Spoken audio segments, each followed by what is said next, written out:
तो आज की वीडियो में हम लोग देखेंगे कि एसीबी मतलब एयर सर्किट ब्रेकर को कैसे ऑन ऑफ किया जाता है, एसीबी के अंदर स्प्रिंग चार्जिंग क्या होता है, ऑटो एंड मैनुअल में स्प्रिंग को कैसे चार्ज किया जाता है और कैसे ब्रेकर को ऑन किया जाता है। तो दोस्तों पूरी इन्फॉर्मेशन के लिए वीडियो को लास्ट तक देखिएगा। स्टार्ट करते हैं। ACB air circuit breaker. दोस्तों एसीबी 800 एम्पियर से लेके 10,000 एम्पियर तक के करंट के लिए यूज किया जाता है। सर्किट ब्रेकर को ऑन करना है तो इतने ज्यादा करंट के लिए हमें सर्किट ब्रेकर को तेजी से ऑन करना पड़ेगा। अगर हम ब्रेकर को तेजी से ऑन नहीं करेंगे तो ब्रेकर के अंदर स्पार्किंग होगी। तो इस चीज से बचने के लिए एसीबी के अंदर स्प्रिंग होती है। तो सर्किट ब्रेकर को ऑन करने के लिए हमें उस स्प्रिंग को दबाना पड़ता है। इसको हम लोग बोलते हैं स्प्रिंग चार्जिंग। तो सर्किट ब्रेकर को ऑन करने के लिए स्प्रिंग हमारा चार्ज होना चाहिए। दोस्तों पहले हम लोग थोड़ा ओवरव्यू देख लेते हैं। ये दोस्तों एलईडी लैंप है ऑन ऑफ एंड ट्रिप का। पैनल में ये इंडिकेट करता है कि ब्रेकर का स्टेटस क्या है, मतलब ब्रेकर ऑन है या ऑफ है या ट्रिप हुआ है। ये दोस्तों टीएनसी स्विच है,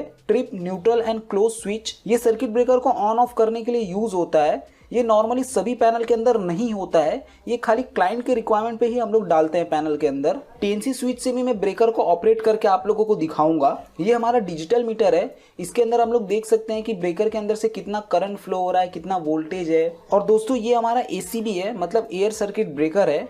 दोस्तों जैसा कि आप लोग यहाँ पे देख सकते हैं ऑफ का इंडिकेशन दिखा रहा है, मतलब मेरा ब्रेकर ऑफ है, और ऑन का इंडिकेशन ग्लो नहीं कर रहा है। और यहाँ पे भी देख सकते हैं ऑफ का इंडिकेशन दिखा रहा है, जिससे कि मुझे पता चल गया कि मेरा ब्रेकर ऑफ है। अभी ये जो इंडिकेशन है वो स्प्रिंग का है कि स्प्रिंग चार्ज है कि नहीं चार्ज है। जैसा कि आप लोग देख सकते हैं मेरे एसीबी का स्प्रिंग ऑलरेडी चार्ज है। ये जो मेरा ब्रेकर है इसका स्प्रिंग चार्ज क्यों है? क्योंकि मेरे एसीबी में मोटराइज स्प्रिंग चार्जिंग लगा हुआ है। ब्रेकर के अंदर एक मोटर होती है जो कि स्प्रिंग को चार्ज करती है। दोस्तों अगर स्प्रिंग चार्ज नहीं होती तो हमें इस हैंडल के थ्रू चार्ज करना पड़ता स्प्रिंग को। मैं आप लोगों को वो भी करके दिखाऊंगा कि हैंडल के थ्रू स्प्रिंग को कैसे चार्ज करते हैं। दोस्तों ब्रेकर को ऑन करने के लिए हमारे पास दो तरकीब है। या तो हम ब्रेकर को यहाँ से ऑन करें और यहाँ से ऑफ करें, या तो हम टीएनसी स्विच के थ्रू ऑन ऑफ करेंगे। जैसा कि आप लोग देख सकते हैं यहाँ पे ट्रिप लिखा हुआ है और यहाँ पे क्लोज लिखा है। तो जब भी हम हैंडल उस साइड घुमाएंगे तो हमारा ब्रेकर ऑन हो जाएगा, और हम लोग हैंडल इस साइड घुमाएंगे तो हमारा ब्रेकर ऑफ हो जाएगा।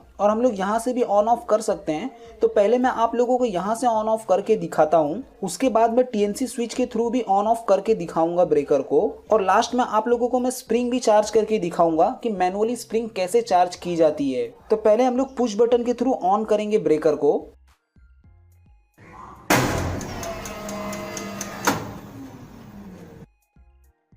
तो जैसा कि आप लोग देख सकते हैं मेरा ऑन का इंडिकेशन आ चुका है, ऑफ का इंडिकेशन चला गया है, और यहाँ पे भी ऑन का इंडिकेशन आ चुका है, जिससे कि अपने को पता चल गया कि सर्किट ब्रेकर ऑन है। और दोस्तों मेरे ब्रेकर के अंदर स्प्रिंग ऑटो चार्ज पे है, इसके लिए स्प्रिंग अपने आप चार्ज हो गई। यहाँ पर आप लोग देख सकते हैं ऑन का इंडिकेशन दिखा रहा है और मेरा मीटर भी ऑन हो चुका है, जिससे कि हमें पता चल जाएगा कि हमारा ब्रेकर ऑन हो चुका है। तो मैं अभी आप लोगों को ब्रेकर को ऑफ करके दिखाता हूँ पुश बटन के थ्रू।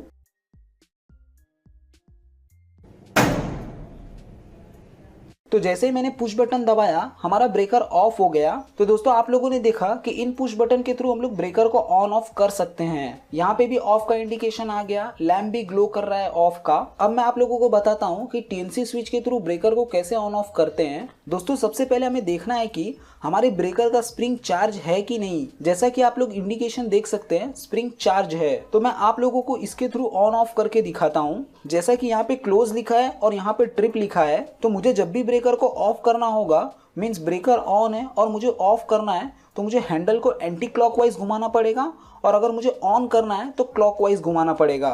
तो मैं आप लोगों को ब्रेकर को ऑन करके दिखा देता हूँ।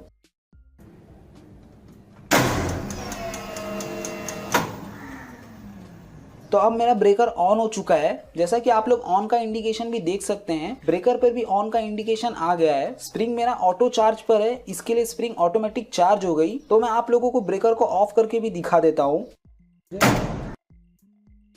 तो मेरा ब्रेकर ऑफ हो गया। दोस्तों अब हम लोग देख लेते हैं कि मैनुअली स्प्रिंग को कैसे चार्ज किया जाता है। दोस्तों इससे पहले हमने देखा कि हमारा स्प्रिंग ऑटो चार्ज पर था, बट मैंने अभी मोटर का कनेक्शन निकाल दिया है, या समझ लो कि मेरा मोटर खराब हो गया है, या तो ऑटो चार्जर ब्रेकर के अंदर है ही नहीं। तो ब्रेकर को कैसे चार्ज करेंगे?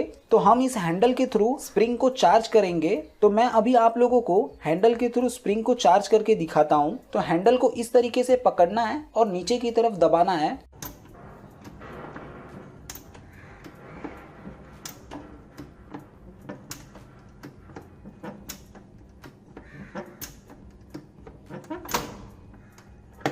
जैसा कि आप लोग देख सकते हैं स्प्रिंग मेरा चार्ज हो चुका है। मैंने हैंडल के थ्रू स्प्रिंग को चार्ज किया, तो अब मैं इस ब्रेकर को ऑन कर सकता हूं। तो जैसे ही मैंने ऑन बटन दबाया मेरा ब्रेकर ऑन हो गया है, स्प्रिंग भी मेरी डिस्चार्ज हो गई है। लेकिन यही दोस्तों अगर ऑटो स्प्रिंग चार्जर होता तो हमारी स्प्रिंग अभी तक चार्ज हो गई होती। तो मुझे अब ब्रेकर को ऑफ करना है, तो ऑफ पुश बटन के थ्रू ब्रेकर को ऑफ कर देंगे। तो दोस्तों इस तरीके से एसीबी को ऑन ऑफ किया जाता है।